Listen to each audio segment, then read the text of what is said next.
Salut à tous! Aujourd'hui, on se retrouve dans un endroit un peu spécial qui sont les dunes de Playa del Ingles qui se situent aux îles Canaries en Espagne. J'ai décidé de profiter de ce très bel environnement et de ce soleil qui fait plaisir quand il fait moins 3 degrés en France pour vous parler d'un aspect du vegan qui me semble très important, qui est le véganisme personnel. Donc qu'est-ce que le véganisme personnel? C'est ce que j'ai appelé en fait l'expérience et les ressentis que j'ai vécu pendant mon application du challenge vegan pendant un mois. Je vous propose qu'on développe ça tout de suite après l'intro. A tout de suite! So how does it sound?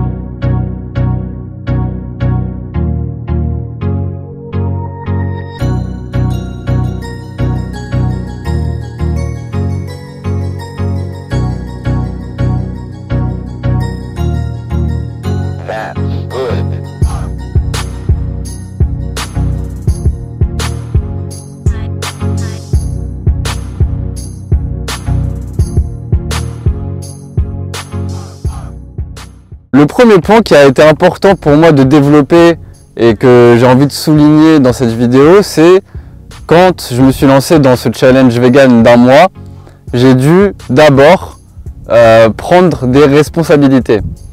Donc il y a deux types de responsabilités qui ont été très prononcées pendant ce mois-là.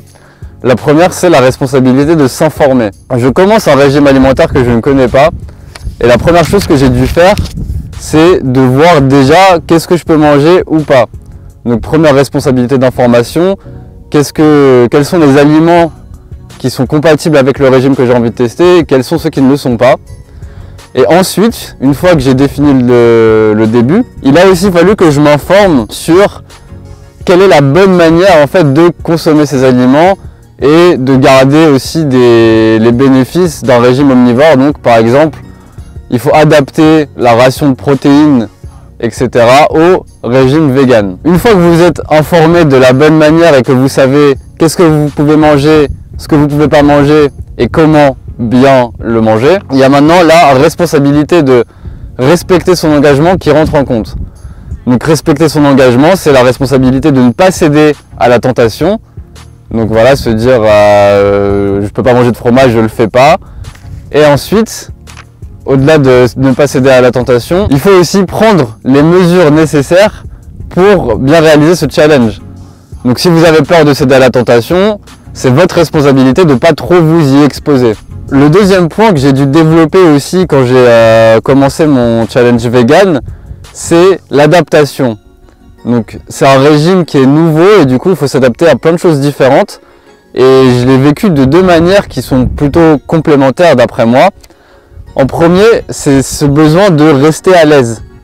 C'est-à-dire que je dois m'adapter, mais quand même y aller doucement. Et donc, rester à l'aise, ça veut dire déjà ne pas... Donc, comment j'ai fait pour rester à l'aise? J'ai remplacé produit par produit les aliments que je consommais. C'est-à-dire que si j'avais un steak, je l'ai remplacé par un steak vegan, les merguez par des merguez vegan. Et comme ça, j'avais cette possibilité en fait de ne pas trop me poser de questions et de pouvoir y aller progressivement. Une fois que j'ai remplacé produit par produit la nourriture, il y a aussi cette notion de ne pas brusquer son environnement. Donc une fois que j'ai décidé de passer à un autre régime alimentaire, du coup ce que j'avais pas envie de... Voilà, c'est assez difficile comme ça et j'avais pas envie de m'apporter des complications supplémentaires. Et pour ça j'ai préféré m'adapter moi-même tranquillement à mon régime dans un environnement tranquille, c'est-à-dire à la maison, pour ensuite petit à petit retester des choses comme des sorties au restaurant, etc. pour l'adapter à d'autres parties de ma vie. Une fois que j'avais adapté un petit peu ce régime alimentaire à ma zone de confort, donc chez moi j'avais changé tout comme je voulais, etc. Il a aussi fallu que j'aille faire ce que j'avais à faire en extérieur Et pour ça, c'est la qualité que j'ai dû développer, ou la compétence plutôt, c'était d'accepter la nouveauté. Et la nouveauté, chez moi, elle s'est manifestée de deux manières, pareillement. Donc en premier, déjà, ça m'a fait extrêmement plaisir parce que ça m'a permis de découvrir de nouvelles perspectives. C'est-à-dire que, par exemple, si je vais pas dans un resto là, je vais devoir trouver un resto vegan, tester de nouvelles expériences, partager sur ce sujet-là avec d'autres personnes, et apprendre plein de choses. Donc il y a toute cette bonne partie d'accepter la nouveauté autour de soi.